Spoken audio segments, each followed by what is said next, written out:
out of cycle update.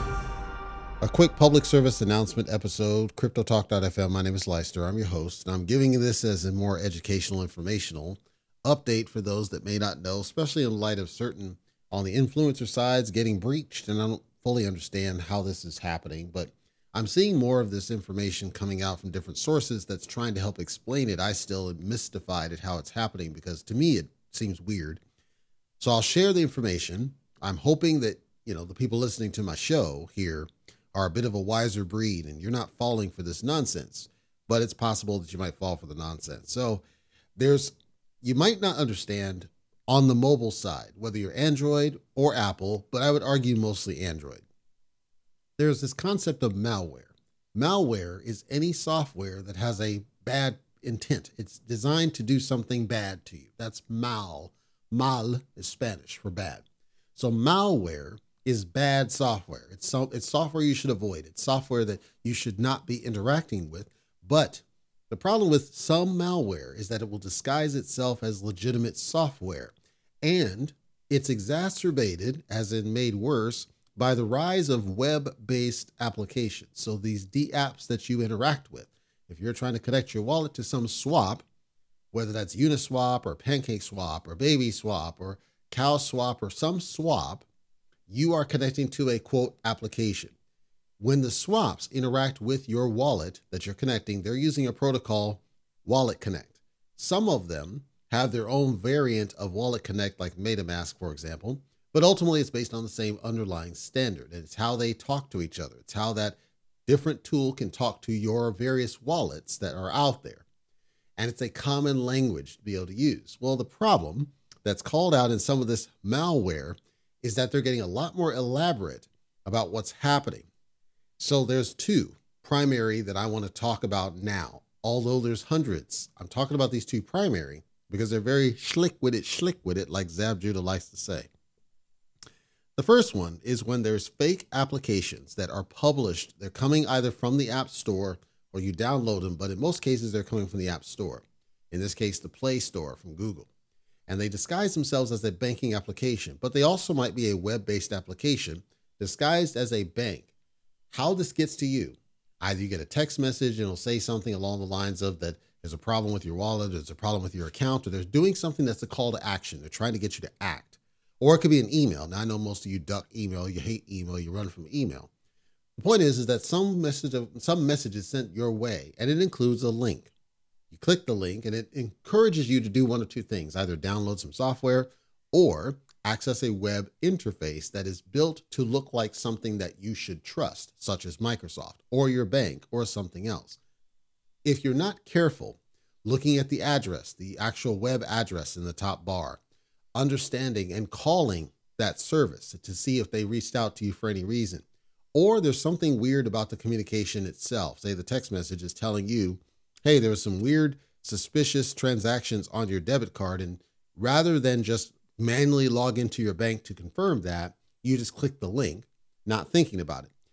To stay safe, you have to always do your own due diligence. They're counting on you to not do due diligence. They're counting on you to take urgent action. It's a call to action. That's a fallacy, but they're doing it because they know basically you get triggered based on what they said so that you're spurred into action so that you accidentally do something without thinking.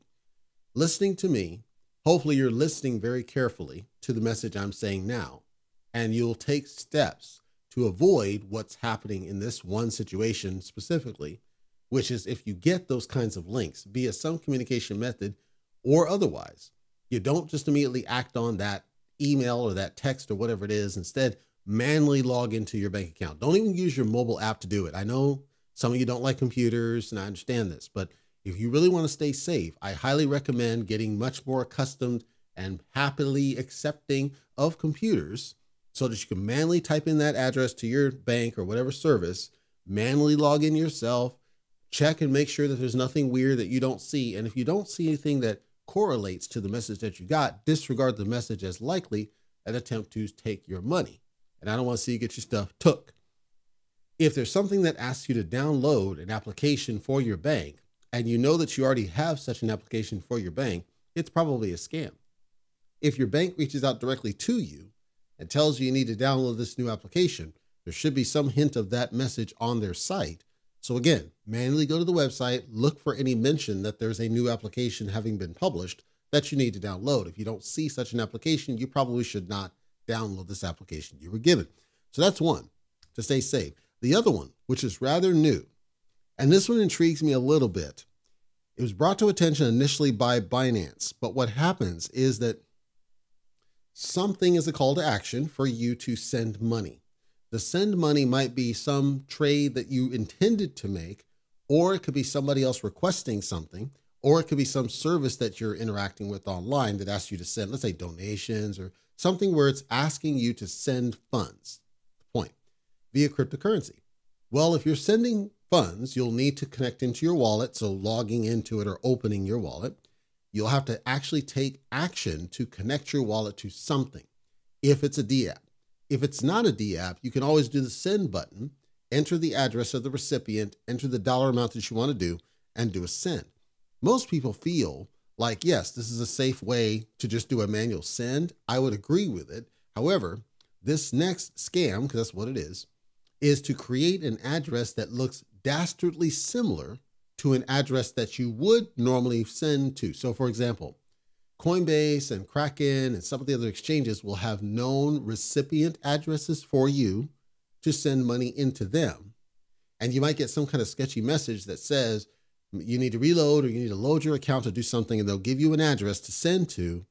And they'll say, yes, this is Kraken. You log into your account. So doing what I just described, due diligence, you log in and you don't look at every single character in that address because you're just quick looking at it. It's a long address and you miss the fact that one character is completely different. When this happens, you actually inadvertently are sending your funds to what is a legitimate address, but it's not the address that you intended to send to. And if you know how sends work, you're not getting those funds back. It's not a bad send. It is you sent to somebody you didn't intend to. You're not getting that money back.